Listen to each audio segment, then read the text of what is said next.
50 tahun sudah lagu itu menjelma dalam pikiranku. Lagu yang selalu membuat bara-bara kerinduan kepada emak, bapak, dan kepada tanah airku.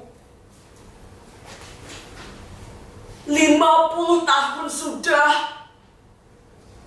aku tinggal di negeri orang. Tak ada siapa-siapa di sini. Dan 50 tahun sudah aku dikucilkan, aku diasingkan, aku dikeluarkan dari negara yang aku cintai oleh Ibu Pertiwi yang aku cintai.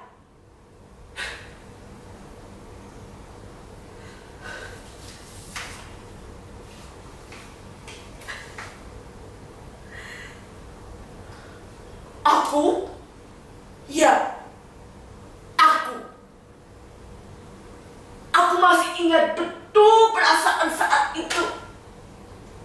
Perasaan bangga pada September 1964. Saat pertama kali aku menginjakkan kaki di kota Praha. Kota yang sangat romantis. Kota yang sangat cantik.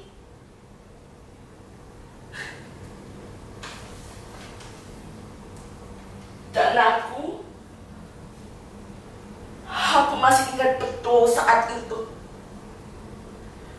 Saat pengumuman di mana aku berhasil menjadi salah satu mahasiswa ikatan dinas yang dikirim untuk melanjutkan studi di pusat kota Cekoslovakia. Ya, memang benar. Aku hanyalah anak dari seorang petani yang tak punya apa-apa. Dan ya memang benar, aku berasal dari sebuah kampung di tanah Jawa. Tapi mungkin benar kata Bapak. Do, kun fayakun. Gusti Allah boten sare. Yang terjadi, maka terjadilah. Kata-kata Bapak sangat terkenang dalam pikiranku.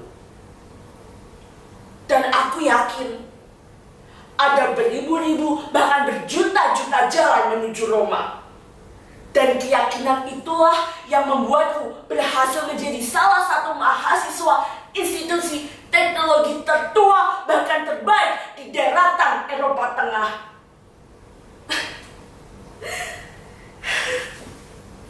Sangat indah, bukan?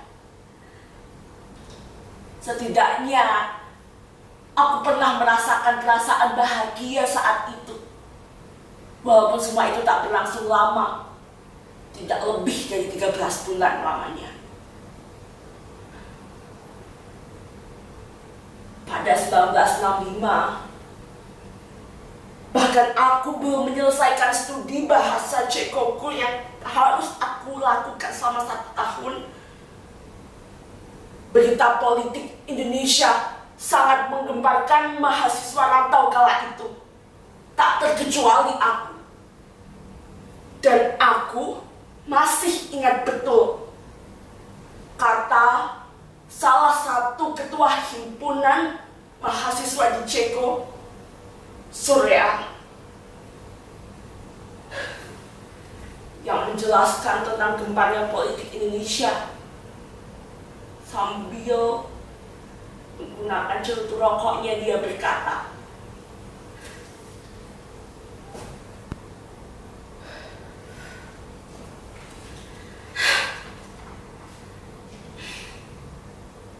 kalian tahu tidak? Aku dengar politik Indonesia sedang memanas saat ini. Dan kalian tahu tidak? 6 jenderal dan 1 perwira dibunuh di awal bulan ini. Menurutku itu sangat gila. Tapi ada yang lebih gila. Berita desas-desus peristiwa Omar dan itu hanyalah Satu dari sekian muslihat yang mereka lakukan.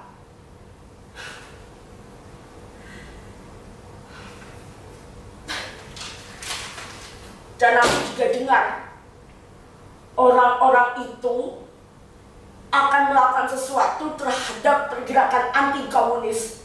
Mereka membantai, mengejam semua orang sebagai komunis. Mendengar perkataannya, aku hanya bisa terdiam. Hari itu sangatlah sepi. Dan aku bisa melihat dengan jelas ketakutan di balik pupil mata Surya. Aku tak bisa berkata apa-apa. Dan di paruh akhir ketiga bulan itu, peristiwa yang tak pernah kusangka akan datang menghampiriku. Ya, peristiwa di mana aku dicap sebagai komunis oleh negaraku sendiri, oleh orang-orang yang bahkan tidak mengerti arti komunis itu sendiri. Aku telah dihitamkan oleh negara yang aku cintai.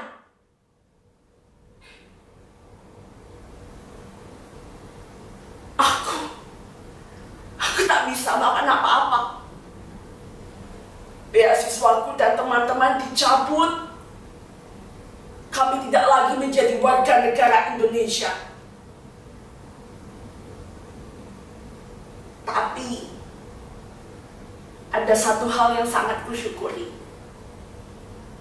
Hal itu adalah kebaik hatian dari pemerintah Ceko.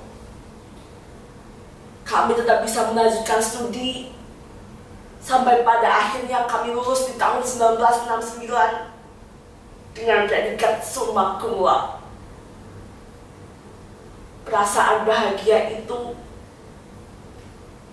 nyatanya bukan perasaan yang memenuhi hatiku ini.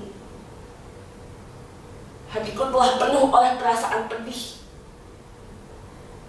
Karena di momen bahagia, aku tak bersama emak, aku tak bersama bapak, dan aku tak bersama saudaraku yang ada di Indonesia.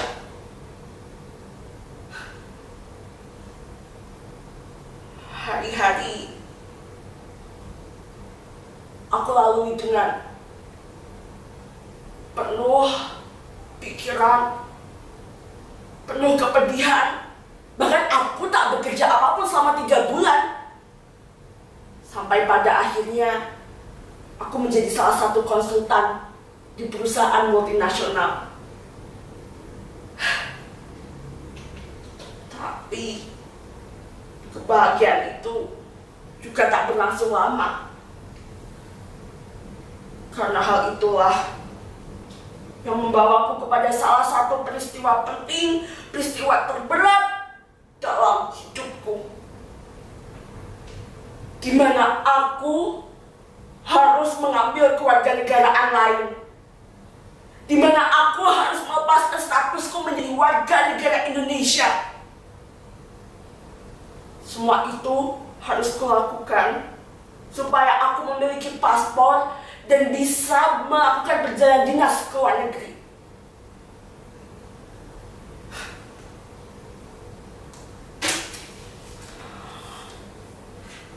Aku tak pernah menyangka semua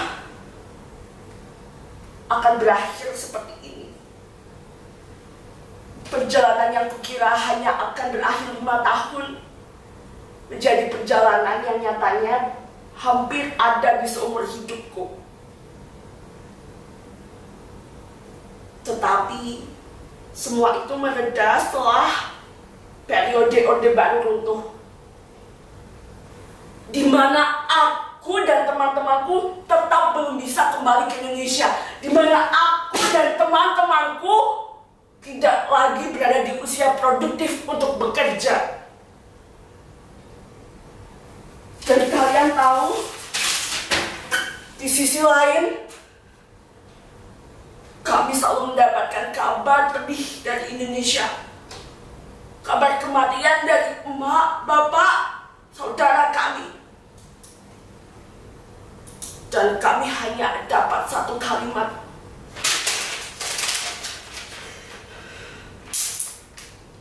Bapak sedo, emak sedo.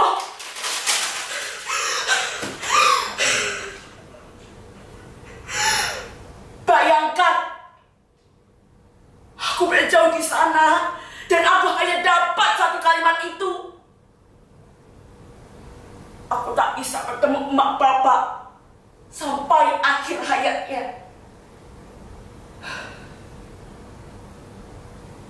Sekarang, aku tanya kepada hadirin sekalian, apa maksud cinta dan nasionalisme?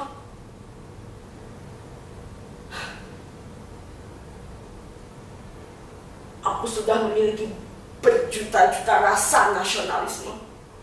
Dan bagiku, keindahan Praha, keromantisan Praha, tak akan pernah menghapuskan kerinduanku kepada tanah airku Indonesia. Dan kalau teman-teman tanya,